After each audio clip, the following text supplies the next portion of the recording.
Good evening. Welcome to Community and Technology, where we connect the global community with news, information, and resources that we hope will help improve your life.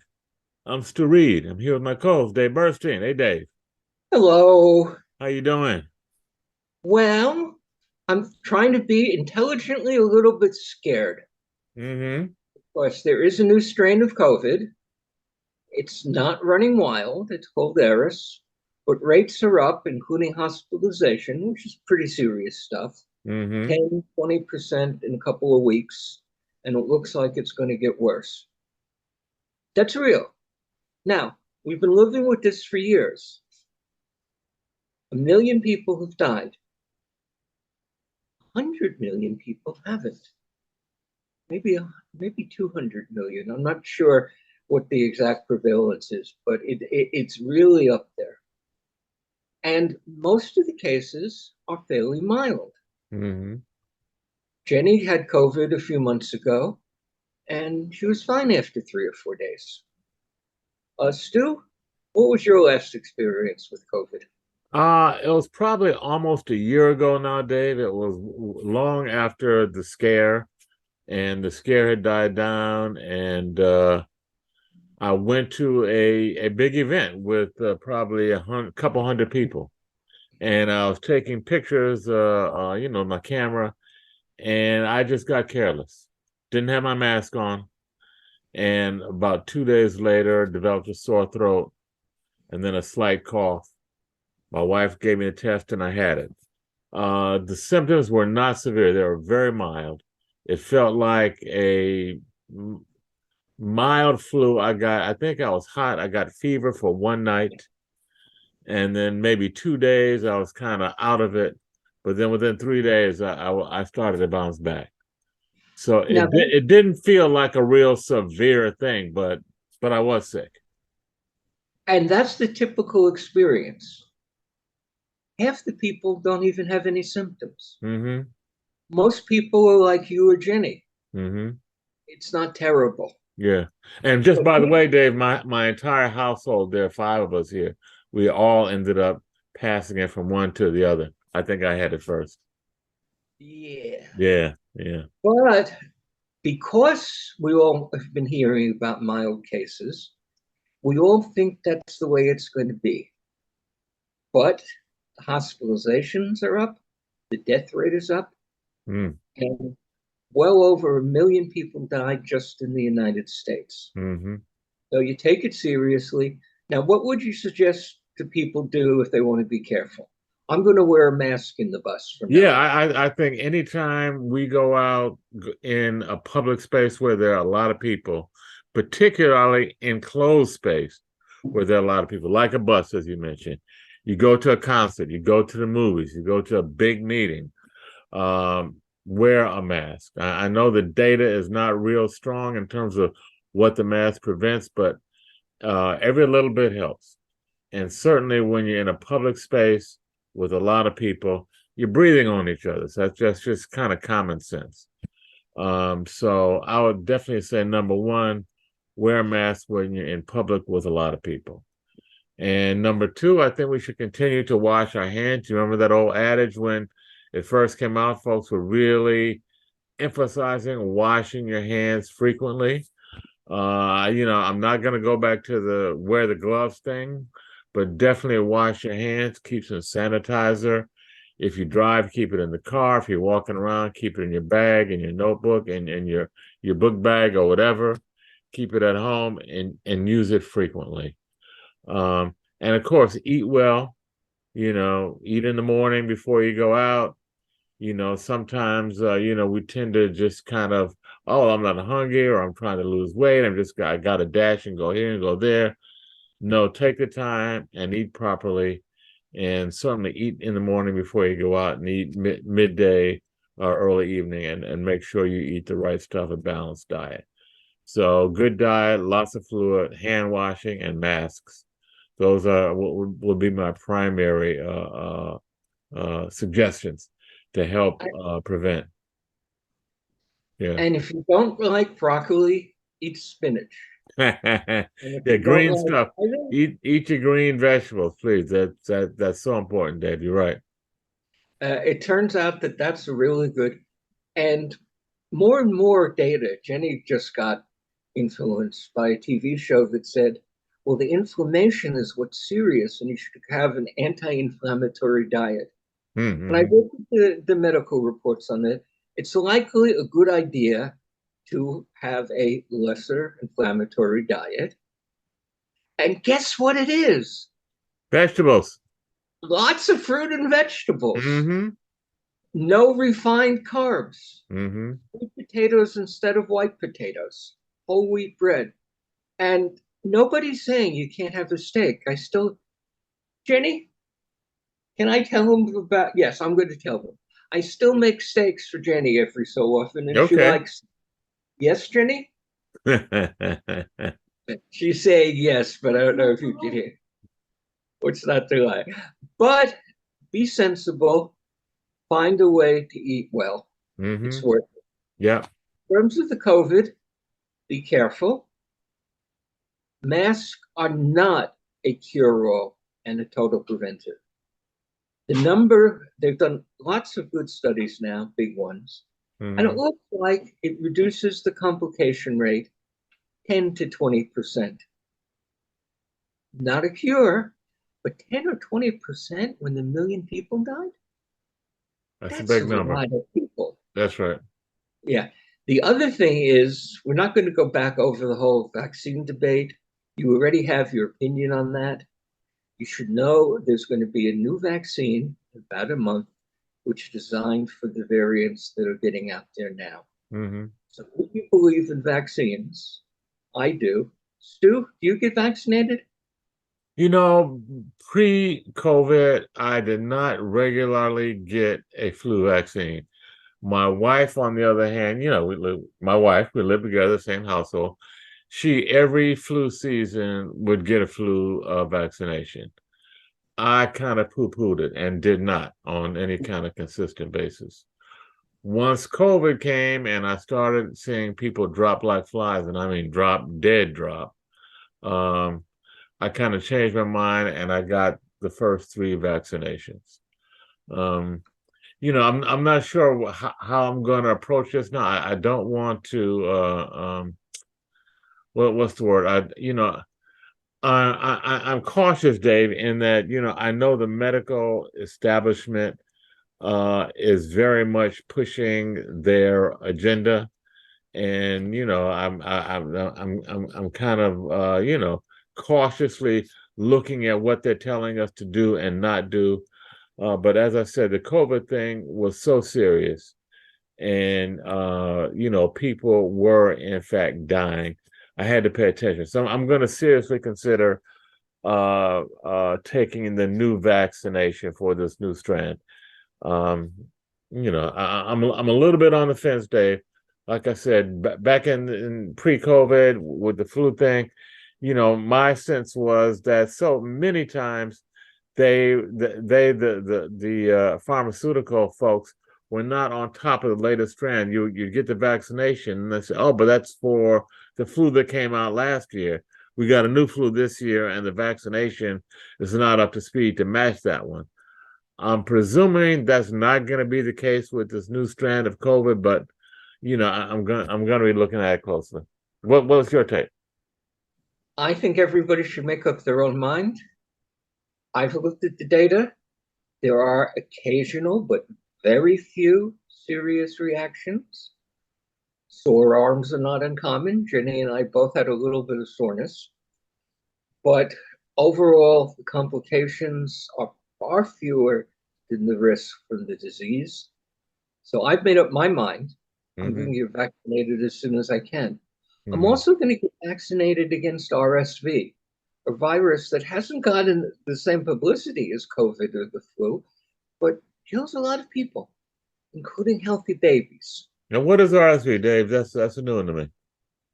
It's a respiratory Oh, it's a symptom. respiratory thing Yeah, where they stop virus. breathing. Yes, I have heard of that. Yeah, Yeah, yeah. and the numbers are high enough that you should consider it. Mm-hmm. I'm not a doctor. Uh, I'm not an authority. So I'm not saying you should take my word for any of this. Mm-hmm. But I have looked at the data, and the data is enough to absolutely convince me. Mm-hmm. And on masks, if there was any downside to wearing masks, then you might want to think about it. But the mask is no big deal. Try to get one that's a good fit type, or the 95 type is good. Mm-hmm. And your chance of dying goes down from 1 in 100 to 1 in 130. But that really matters when we're talking about a million people dying. Yeah, and you're talking about life and death. I mean, you want every little percentage point on your side of the ledger. Yeah. Now, Dave, that's a good segue. Unless you have something else to comment about on COVID, I want to, talking about healthcare and my paranoia and Black folks' paranoia in general about the medical establishment.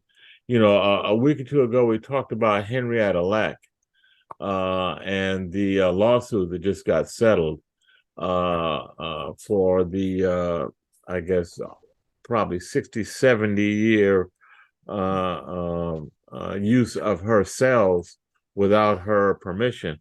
Well, her lawyer just filed a new lawsuit. And just to bring folks up to speed real quickly, Henrietta Lacks was a Black mother from Southern Virginia, mother of 5, living outside of Baltimore when she was diagnosed with cervical cancer. This was in 1951. Doctors at Johns Hopkins Hospital saved a sample of her cancer cells collected during a biopsy without her knowledge or consent. Henrietta Lacks died in the hospital at age 31 in the hospital's quote unquote colored ward. And her genetic material, again, which they harvested without her knowledge or consent, was the first human cells to continuously grow and reproduce in lab dishes. That had never happened before. HeLa cells is what they've been called, HeLa, have since become a cornerstone of modern medicine, enabling countless scientific and medical innovations, including the development of the polio vaccine, genetic mapping, and even COVID-19 shots. So her cells, Henrietta Lacks cells, have led to incredible innovation in the medical industry. And it wasn't until about 3 weeks ago that her family received any recompense for that. Well, they have now sued another medical pharmaceutical company called Ultragenyx. And I'm just going to read a quick quote, just so that folks can understand the context of all this. Many folks have heard about the Tuskegee experiments going back to, I think, pre-World War II or just after World War II, where Black folks were infected with syphilis and not told, just to experiment on them and to see the results. Anyway, this is just another example of medical research exploiting Black folks. Quote from her family attorney, quote, medical research has a long and troubled racial history. The exploitation of Henrietta Lacks represents, unfortunately, the common struggle experienced by Black people throughout American history. Indeed, Black suffering has fueled innumerable medical progress and profit without just compensation or recognition. The lawsuit a couple of weeks ago was settled without any details as to what the family received as the settlement. This new lawsuit was just filed just this past week, and one of their attorneys is a civil rights attorney, Ben Crump, and he's quoted as saying, Ultragenyx's choice to continue utilizing HeLa cells, despite the cell line's origin and concrete harm it inflicts on the Lacks family, can only be understood as a choice to embrace a legacy of racial injustice embedded in the U.S. research and medical systems. Like anyone else, Black people have the right to control their bodies. That was Ben Crump speaking to the press about this latest lawsuit. we'll see where this goes. It was filed in the same Baltimore federal court as the earlier suit that was just recently settled. So I suspect that the family is going to get some sort of positive response.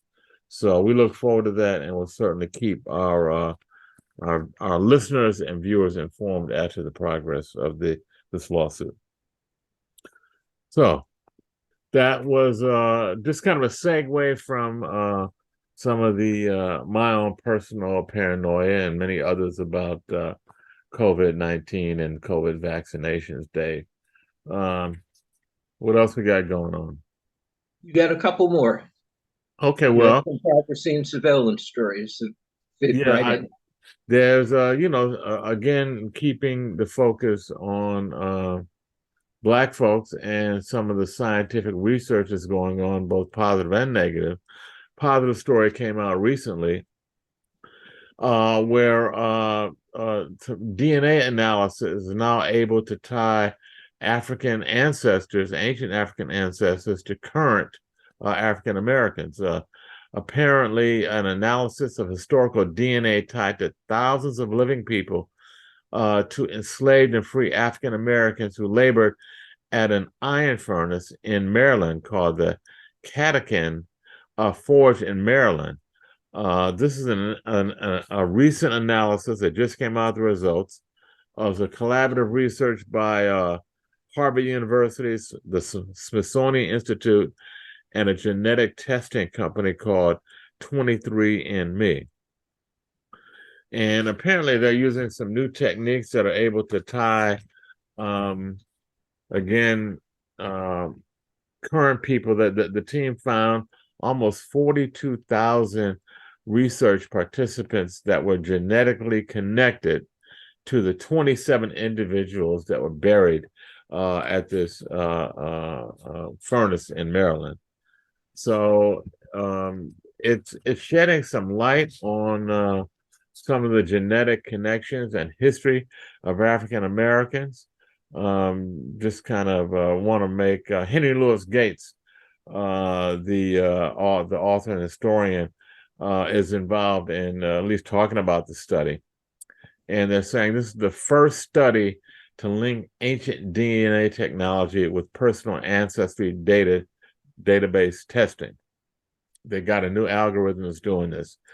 And quoting Gates, recovering African American individuals' direct genetic connections to ancestors heretofore buried in the slave past is a giant leap forward, both scientifically and genealogically, opening new possibilities for those passionate about the search for their own family roots.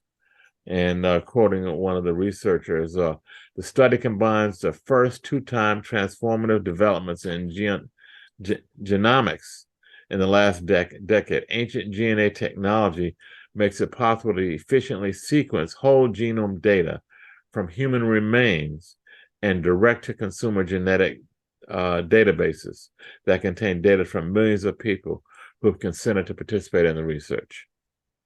Yes, Dave. There are remarkable findings coming now with the ancient DNA. What they're able to do, it was done first, guess what? On Europeans. So we have enormous data of who moved to England when. Who are the Angles? Who are the Saxons? Who are the Normans? How many Vikings settled in England? We actually have some quite good answers to that. It turns out that in England, which was some of the first being done, they found that 70% of the DNA of people currently born in England, the English families, goes back to the Celts. Mm-hmm. That even though the Normans, the Vikings, the Angles, the Saxons all invaded, they didn't bring that many people. Now, something that's hard to face, but data is really strong. It's clear from the genetics that people who came over included a lot of soldiers and a lot of farmers, were overwhelmingly men, and they took wives from the local population. What happened to the men in the local population? Well, you can make a guess about that during the time of the invasion. Eliminated, I would say. I would guess. An enormous number. Mm-hmm. And they have that kind of data for most groups in America, which are far more diverse. Nearly total population of Iceland, it's only a few 100,000, decided to get tested. And they're the great thing. Most of Europe. And in the last 5 years, they started testing around the world very deliberately, including all different parts of Africa. And in fact, looking at who's alive today and their DNA, you can make a pretty good guess of who came from where when. Among other things that's been discovered, right now we think of the Bantus as living in South Africa. It turns out they had been coming from further north. It's the Bantu. Mm-hmm. Yeah. And that's been able to be proven. That's one of the things they know. Mm-hmm. And it absolutely is possible to make a good guess at where your ancestors came from in what part of Africa. Mm-hmm. Mm-hmm. 100%. Among other things, there's so many things that happen in the course of 100, 300 years of people being born and mating. But it's working. Yeah, it's fascinating, and but particularly for African Americans who were kidnapped and brought over here and cut off from all their ancestral roots and culture, to be able to make these connections and remake the connections with the homeland and with the people and the culture from where we came, is just it's a powerful thing. So I'm hoping that this technology gets made available on a widespread and affordable basis, so that more folks can avail themselves of it. Fascinating stuff. Last thing before we have to take a break, somebody that we didn't know, whose name was also Burstein, reached out to one of my brothers and said he thinks we're descendants of somebody 250 years ago, that has tracked all the family, and many of the people in the family have had $300 and $500 genetic testing to prove out that, yes, they do come from the same ancestor, even though they're totally in different parts of the country and parts of the world. There was one in Argentina, and never knew each other. Mm-hmm. And they were able to do the genetic testing and prove the connections and the ancestries. So my brother now knows some of his 5th and 7th and 8th cousins. Nice. Nice. But it's good science. It's solid. Yeah, that's great. That's fantastic.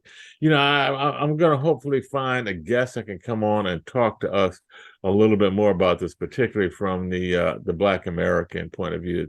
It's such a fascinating area. But we're going to take a break. This is Community and Technology on WHCR 90.3 FM, the voice of Harlem, with Dave Burstein and Stu Reid. Stay tuned. We'll be right back after a brief musical break.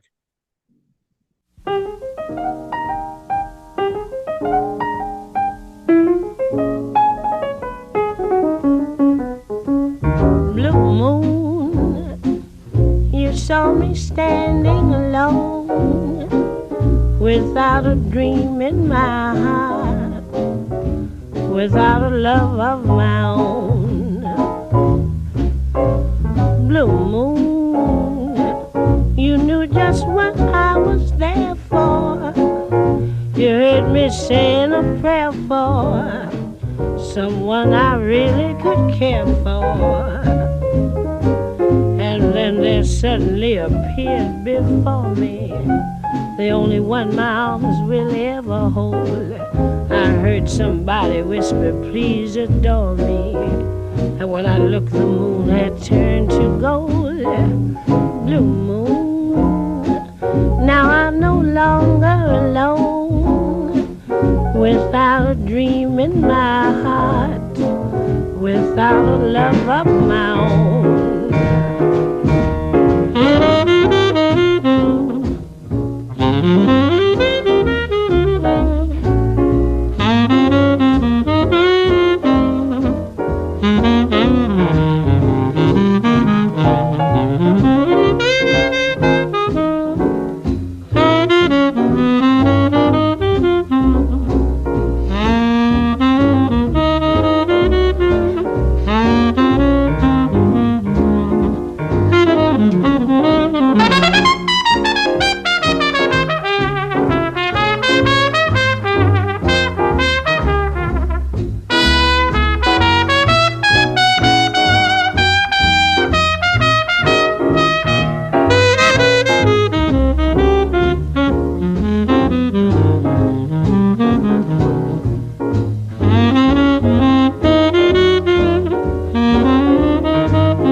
Without a dream in my heart, without a love of my own. Blue moon, you knew just what I was there for. You heard me saying a prayer for someone I really could care for. And then there suddenly appeared before me, the only one my arms will ever hold. I heard somebody whisper, please adore me. And I looked, the moon had turned to gold. Blue moon, now I'm no longer alone, without a dream in my heart, without a love of my own.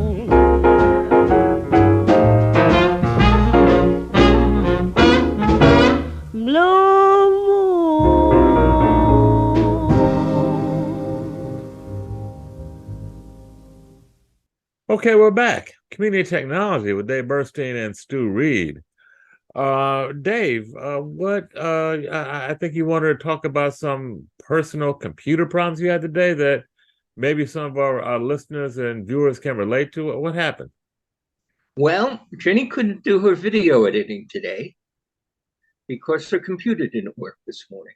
Mm-hmm. She worked and worked at it. I came over. I think we've got it together now. So I think we're good. But it was a lot of work.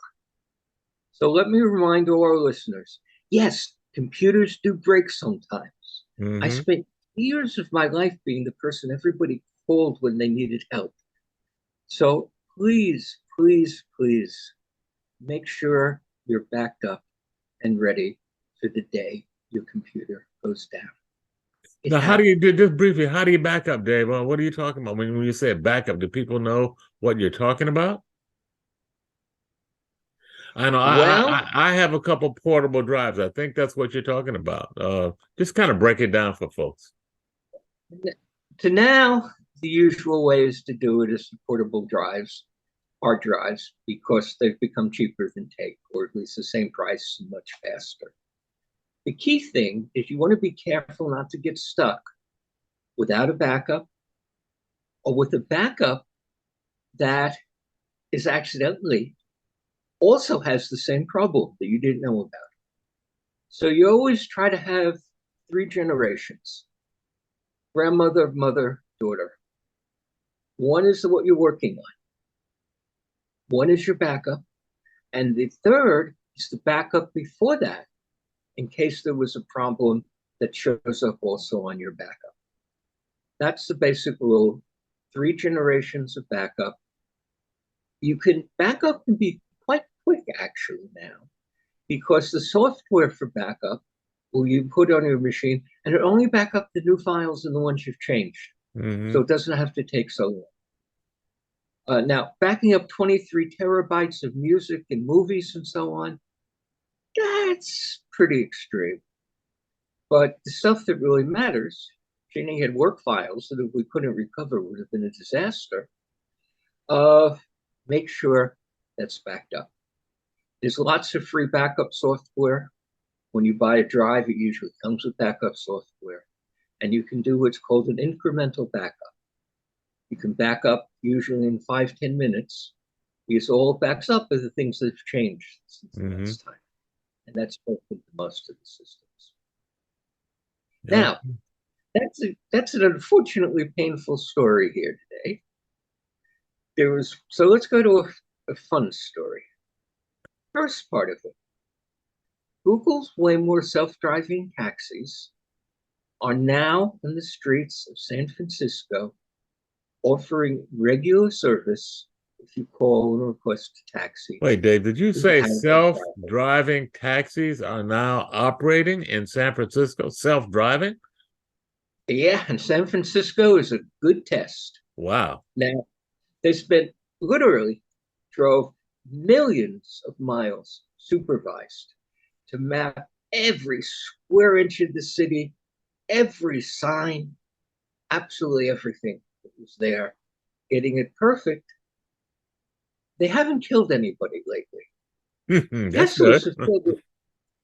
Teslas have killed a number of people. Tesla is saying, yeah, we kill a few folks, but cars always kill a few folks. We're probably killing less than regular drivers, which may be true, but nobody wants to hear that. So what's the vehicle? Who is the vehicle manufacturer doing the work and the taxis in Frisco? I have to apologize. They had been buying cars from the major manufacturers and modifying them, and I'm not sure what they're using. Okay. It turns out they're going to still lose a fortune, because in order to have the LiDARs and the radars and the visual sensors and the computer that can do some really heavy calculations, wondering if that bicycle that's 30 feet ahead of you is likely to turn in front of you and things like that. So it actually probably costs them $100,000 for every car, and they probably cost them 3 times what they can charge for the service. But you have to do that carefully to get the safety together. Yeah, I mean, just as an experienced driver myself, Dave, that there's so many just subtle cues that you see as you're driving along to give you a sense. It's almost intuitive. Is that car going to turn? Is that car going to stop? Is somebody about to get out of the car? Is the door about to open? I mean, some of that stuff is so freaking subtle. And I mean, it's going to be amazing if the computer can really replicate human judgment as it moves through the streets. I'm going to be fascinated to see how that works. It's working. It's been working for 2 years in Phoenix suburbs. That was a great place to do it. There's not that much traffic in the suburbs. It's a new city with generally new, well-paved streets, and it doesn't rain very well. But San Francisco is quite a challenge. Yeah, all those hills. Wow. Yeah, and they convinced the state of California that they can do it safely. Sometime, I hope it's not too soon, there is going to be an accident. Guaranteed. Because it definitely isn't perfect. So the question that's hard to answer is it good enough if it's much better than human drivers, but not perfect? And that's a question that's been affecting everybody in the self-driving business for a while. So how has it been received, Dave? How have these robo-taxis been received by the folks in San Francisco? We only have 2 days since they got authorization from the state. Okay.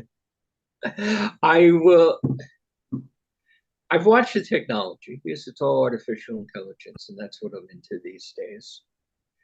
And it's incredibly impressive what it took to do and what they've done. Google has probably put $20 or $30 billion into just developing the software. And they're still going to lose money on it for the next 5 years. Mhm. But Google's made enough money Yeah, that they they got can money to actually burn, man. I'm not playing with them. They got money to burn, and then some. only $2 trillion. But no, And Dave, you had an interesting tidbit about what some of the users of these taxis are doing. well, what do you think people are going to do with the back seat when there's no driver to see them? I remember when I was a And young they person, what I did in the back seat, even with a driver. So that's going and on? that's going on. It's making the press there. It's Wow. definitely happening in Google self-driving taxis. Wow. Well, That's something. I guess not yeah, surprising. the newspaper article I read on it said maybe this is a solution to the scarcity of birth problems. It's funny. It's funny, Dave. I guess it's not funny. It's probably not surprising that, sex drives a lot of new innovations and new technologies. I remember, and I'm sure you do too, when video stores first came out, they were almost exclusively sex tapes. And what drove the initial business was without a doubt sex content on videotapes. I mean, it evolved. Initially they couldn't even get the movies from the studios, would not even license it to the video folks. But again, that's not surprising that sex drove that industry and helped birth it. And maybe to some degree, it's going to do the same thing with the self-driving cars. ChatGPT and the other programs are working well enough to chat with you. Mm-hmm. Surprising. And you can put a personality on them.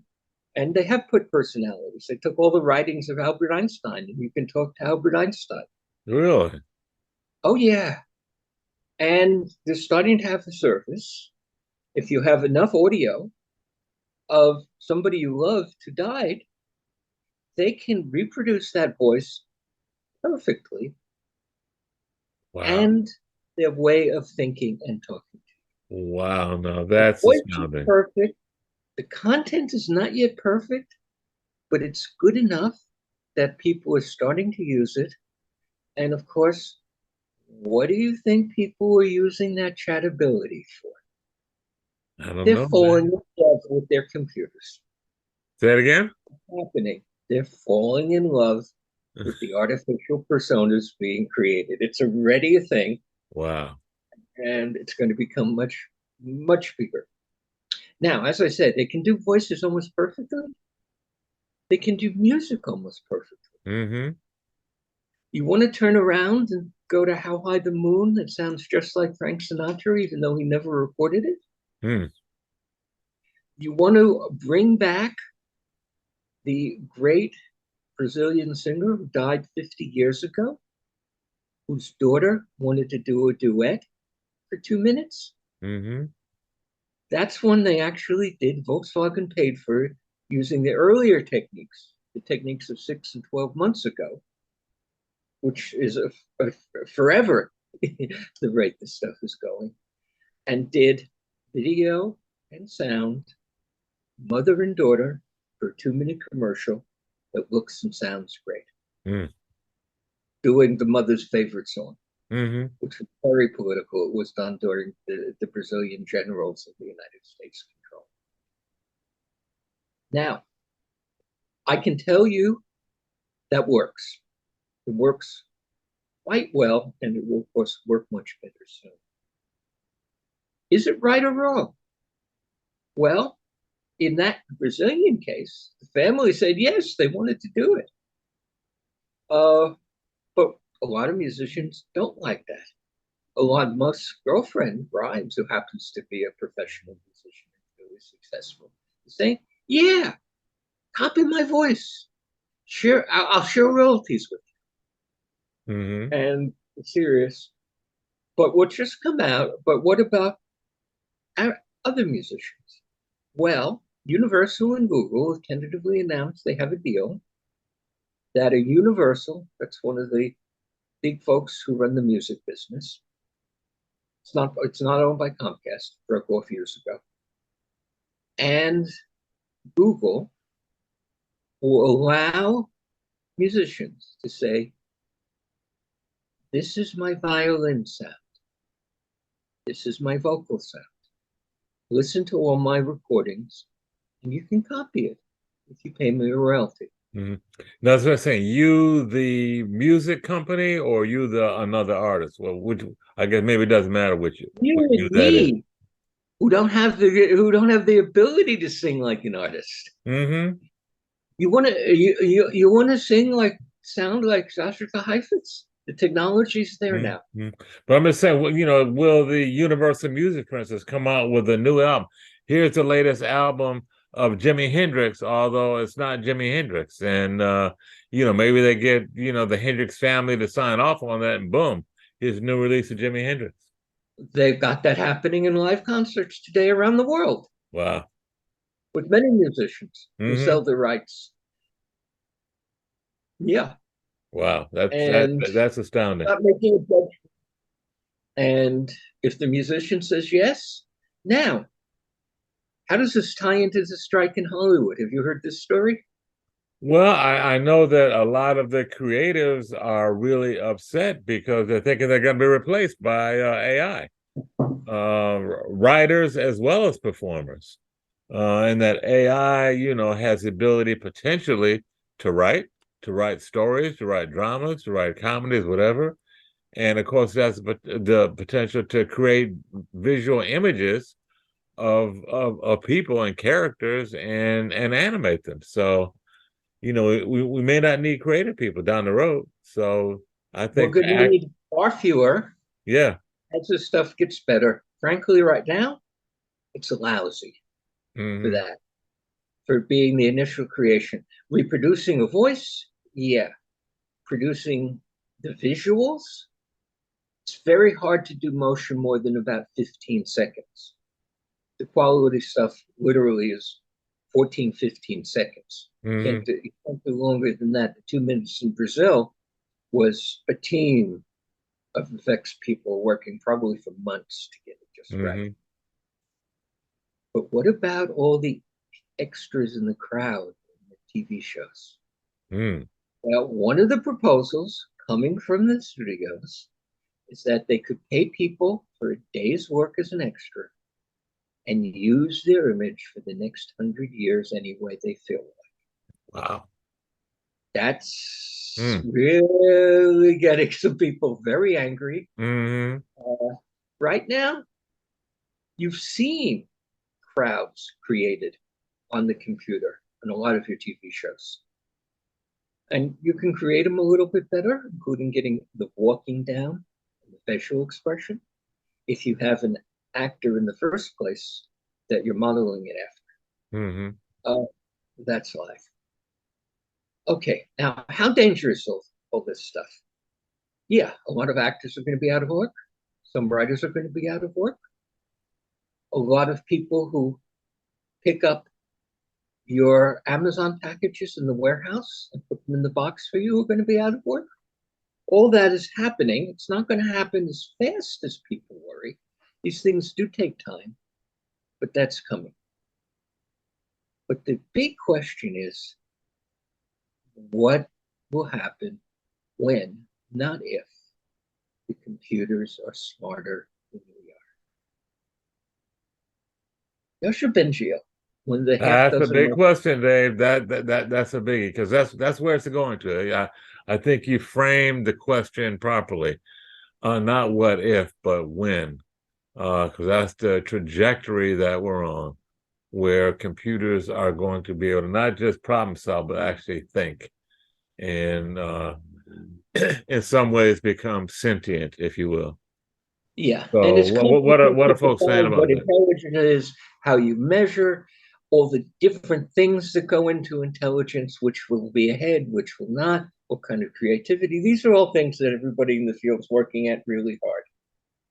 But the big frightening question, well, Yasha Bengio was one of the 3 most prominent people creating neural networks which are behind all the chat GPTs and most of the big stuff being done today, is at the University of Montreal.